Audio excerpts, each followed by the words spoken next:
Hello, welcome to my YouTube channel HK Unique Worlds. Today I would like to describe the Chinese history. The China is a great nation, so I would like to talk about the Chinese history today. Let's talk about the geography of China. The China was a mighty nation, still as a mighty nation. The China, in the south side of China, there is a East China Sea. There is also a Yellow Sea and also Pacific Ocean. And in the west there is a great plateau of Tibet, near about 15,000 feet height, and in the north there is the Gobi deserts and also the Mongolian plateau, and in the south there are the ranges of Himalayas. So in the surroundings of the China there are the mountains, the islands, and also the mighty rivers are also blowing on. The river system of the China was very familiar to us with the rivers. The first I would like to say about the Huanghe. It's also called the Yellow River, which also another name is the Sword of China, and another river name is the Changjiang. Its another name is the Yangtze.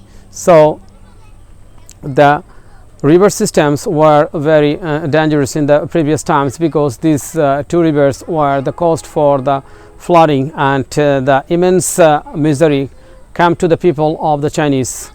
And if we talk about the environmental challenge, the Chinese people first had to face the floods and natural calamities. Then there are unprotected boundaries. Sometimes the invaders attacked the Chinese peoples, and they had to fight with the invaders.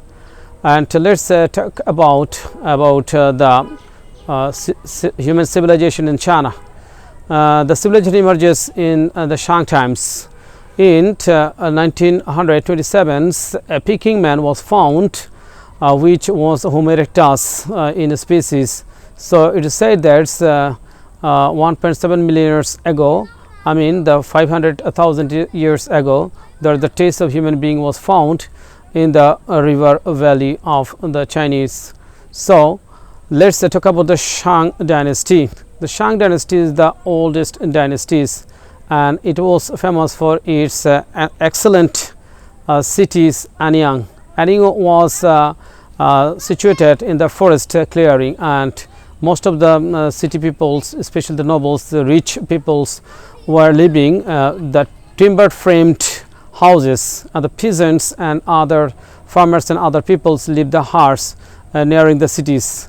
The cities were highly protected by making the gigantic walls. According to the historian's description, it said that the walls height was earthen wall was found, and its height 118 meters long, and its base was 1.2 miles basements. So at the times, these making the walls, the peoples working near about 12 years, and 10,000 of people were working for making these huge walls. So the culture of the Chinese society, the family was formed with the father, mother, sister and brothers. The son getting the priorities, and the women were regarded as inferiors, and the girls also, when they got married, and definitely when they got give the birth and find the child, and definitely it was a great things for the Chinese peoples and Chinese society.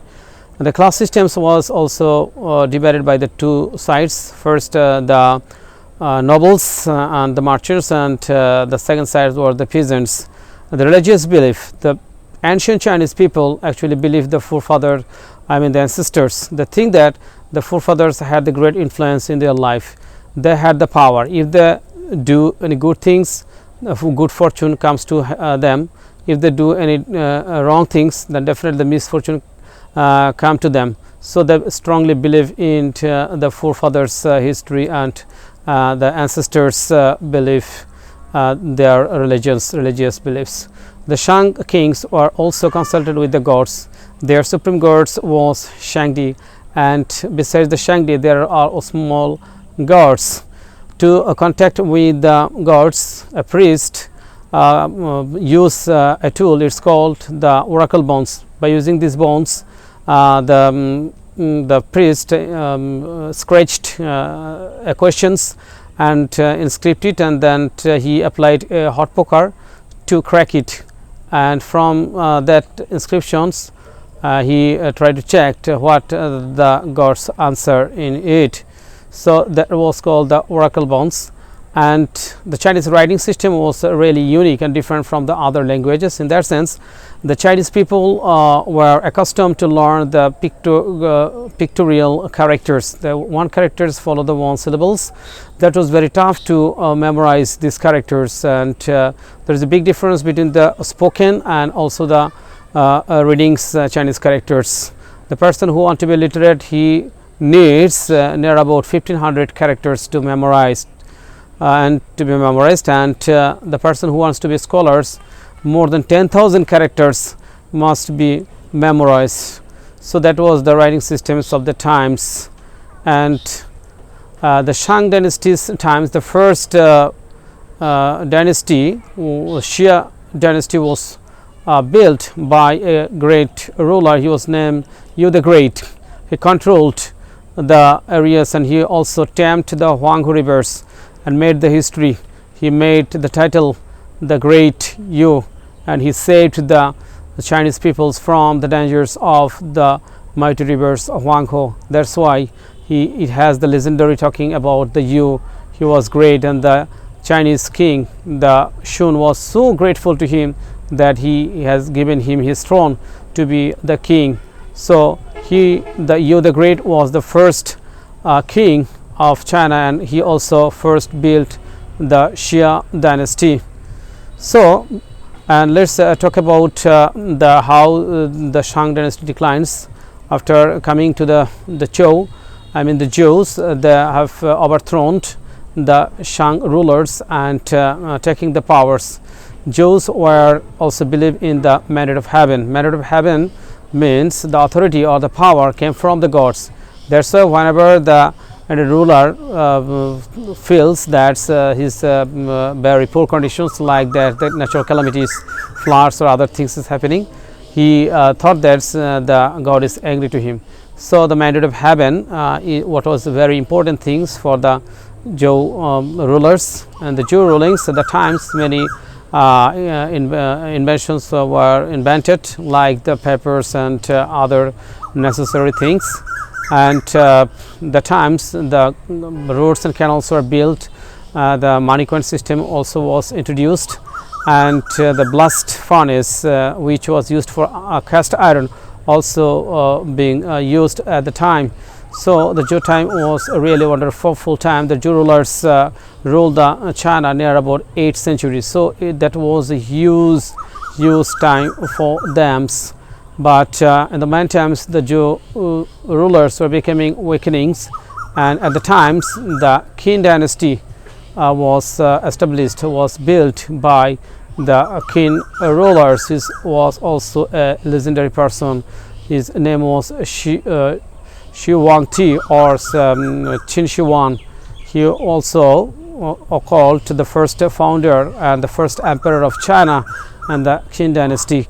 He introduced the centralization of the government, and he was also strongly criticized by the historians as that he banned and burns huge number of books and executed huge numbers of the scholars, those who are followers of the Confucius.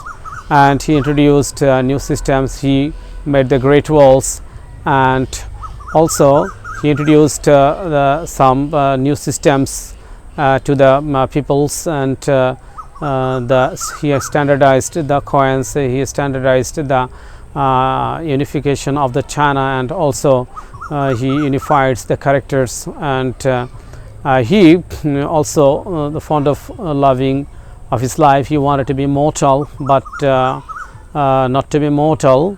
He in the lifetime made a history by making or building a huge number of terracotta armies for the afterlives, and that was historically remarkable things. In the time of 1974, that was discovered that the terracotta army had about 8,000 army, and also 150 chariots and 520 horses, and others, the brick builds or the clay builds, terracotta builds. These armies were also set off to secure him his life after his deaths. And he also made beautiful cities in these areas, and that was the sea of the Mercuries, and some birds and other animals were being made by the terracottas. So that was the great history of the Qin dynasty and the ruler, the first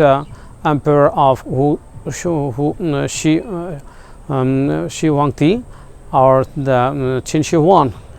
And after the Qin Shi Huang rules, his sons were very weak, and that's the time the opportunity had been taken by the Han dynasty. So Han dynasty rules China near about 4 centuries. In the meantime, the 2 centuries mid time, after the 2 centuries, for the short times another dynasties came, but at the later the Han second 2 centuries were restored. In first 2 centuries, the first builder and also the built Han dynasty was by the Liu Wang, and he was a great general, and he fought with his aristocratic generals Shang Yu, and after defeating Shang Yu, he has confirmed his throne, and he ruled the China with great fame and care. And after his death, his wife, the Lady Liu, was the rulers, because the Liu Wang's son was very small, and she also ruled and passed great times.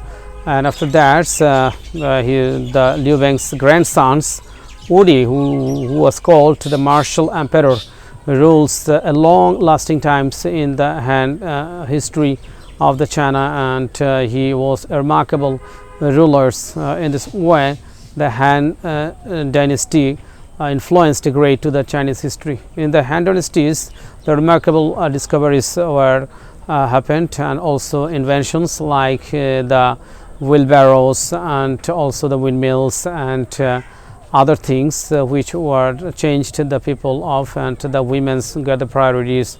From the Chinese history, in the Han dynasties, there were some poets also emerged and got the popularity. So in that sense, we can say that the history of the China in the ancient, like the Shang dynasty and then Zhou dynasty and to the Qin dynasty, and also for the Han dynasties, were remarkable in the history of China. In my later discussions in next video, I'll be talking about more about the Chinese history. So thank you very much for the time. Please subscribe my channel, and to get more videos, please give the comments and give the surprise, and thank you very much.